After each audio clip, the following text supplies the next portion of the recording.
Intermediate परीक्षा 2021-22 प्रतिदर्श प्रश्न पत्र कक्षा 12 नागरिक शास्त्र। तो आप देख सकते हैं मैंने आपको पहले ही भी वीडियो में बता दिया कि मैं जो है सभी पेपर मॉडल भी डाल रहा हूँ।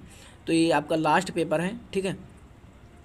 इसमें समय आप जानते हैं 3 घंटे 15 मिनट। मैं आपको बता दूं कि सबसे पहले आप जाएं तो वहाँ पर निर्देश पढ़िए। क्या पढ़िए? निर्देश। और देखिए अभी आप अगर समाजशास्त्र लिए होंगे अथवा समाजशास्त्र न लिए हैं, ठीक है। देखिए जैसे कि सबके निर्देश अलग अलग होते हैं। इसमें 15 मिनट विद्यार्थी को पढ़ने के लिए निर्धारित किए गए हैं, ठीक है।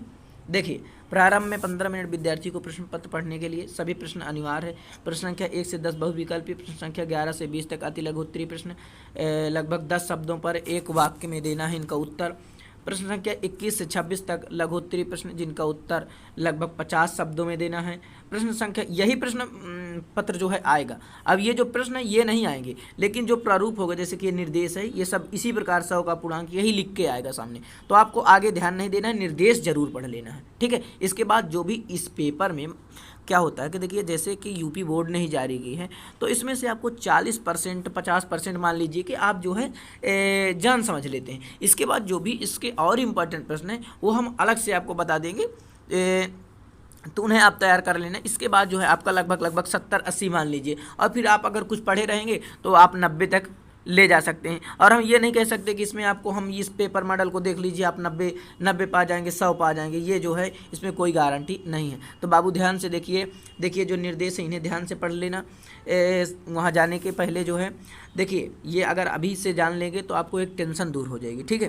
प्रश्न संख्या 27 से 30 तक के प्रश्नों का उत्तर लगभग हमें 100 या 125 शब्दों में जो है हमें देना है, ठीक है। प्रश्न संख्या 31 से 32 दीर्घ उत्तरीय है, तो दीर्घ उत्तरीय प्रश्न जिनका उत्तर हमें लगभग 250 शब्दों में देना है।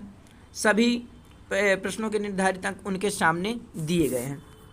अब आइए आपका पेपर प्रारूप खोलते हैं। अच्छा देखिए एक चीज़ अगर कोई इसे फर्जी मान रहा हो तो देखिए मैं आपको बता दूं कि यूपीएमएसपी अपने गूगल में सर्च करो। कोई भी आपको पेपर मॉडल सर्च करना हो तो यूपीएमएसपी वेबसाइट में सभी पेपर मॉडल हैं। आप किसी की यूट्यूब की वीडियो ना देखिए, ठीक है।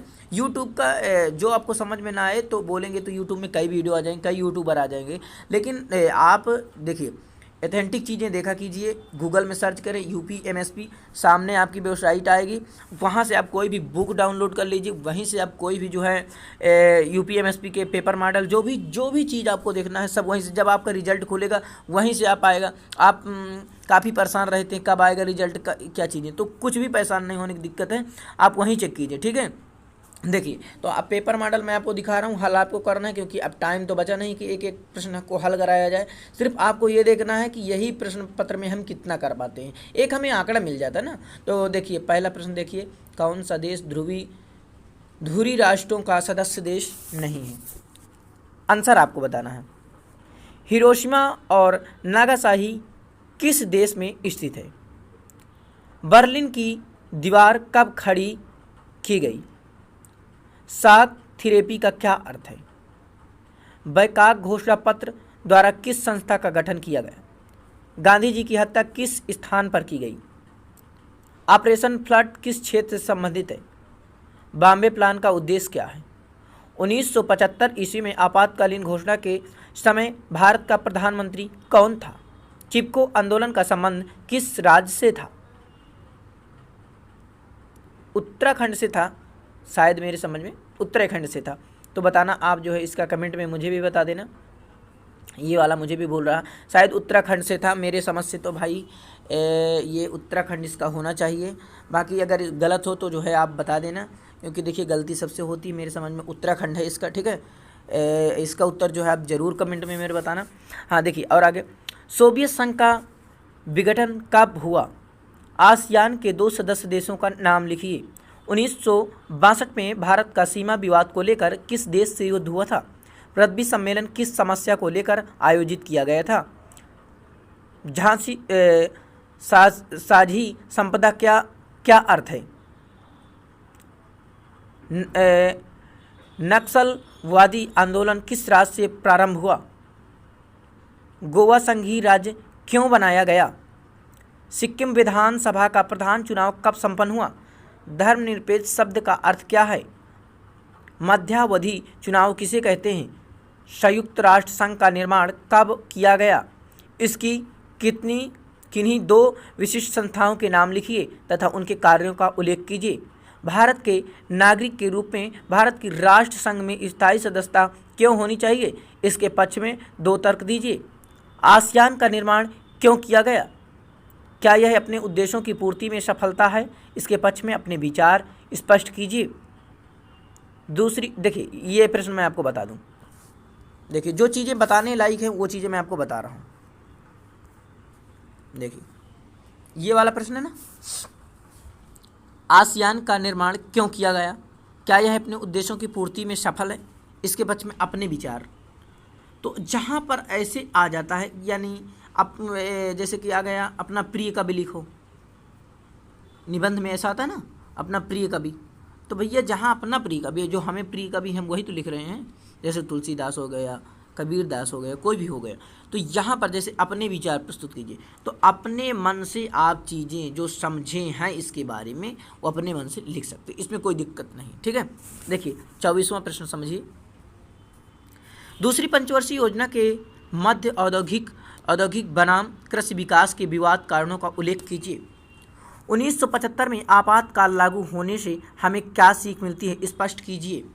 1947 ईस्वी में स्वतंत्रता प्राप्ति के समय भारत की किन्हीं 2 क्षेत्रीय आकांक्षाओं का कारण सहित उल्लेख कीजिए।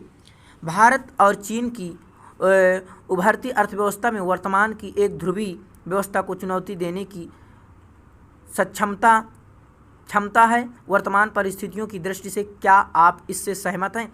अपने मत की पुष्टि तर्क। देखिए, फिर भी वही आ गया, तो अपने मन से करना। ठीक है, और आगे आइए। वैश्विक पर्यावरण सुरक्षा से जुड़े मुद्दे 1990 के दशक से विभिन्न देशों के लिए प्राथमिक सरोकार क्यों बन गए? किन्हीं 3 कारणों का उल्लेख कीजिए। हरित क्रांति क्या है? इसके 2 सकारात्मक तथा 2 नकारात्मक परिणामों का उल्लेख कीजिए। अगर आप समाजशास्त्र लिए होंगे तो मैंने आपको वहाँ भी बताया कि ये प्रश्न वेरी वेरी इंपॉर्टेंट है, वेरी वेरी इंपॉर्टेंट है। समाजशास्त्र की मेरी वीडियो देखना, अगर आप समाजशास्त्र लिए हैं तो आपको पता ही होगा। तो ये हरित क्रांति वाला वेरी वेरी इंपॉर्टेंट है। ठीक है, अयोध्या विवाद क्या है? इसका समाधान क्या है? देखिए, ये तो आना बहुत ज़रूरी, क्योंकि अयोध्या अभी भी विवाद जो चल रहा था। तो यही तो, ये प्रश्न थोड़ा याद कर लेना, आप समझ लेना। और आगे देखते हैं।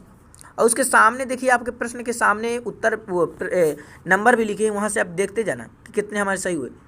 31, शीत युद्ध क्या है? 2 ध्रुवीय विश्व का आशय स्पष्ट करते हुए शीत युद्ध के दायरों का उल्लेख कीजिए।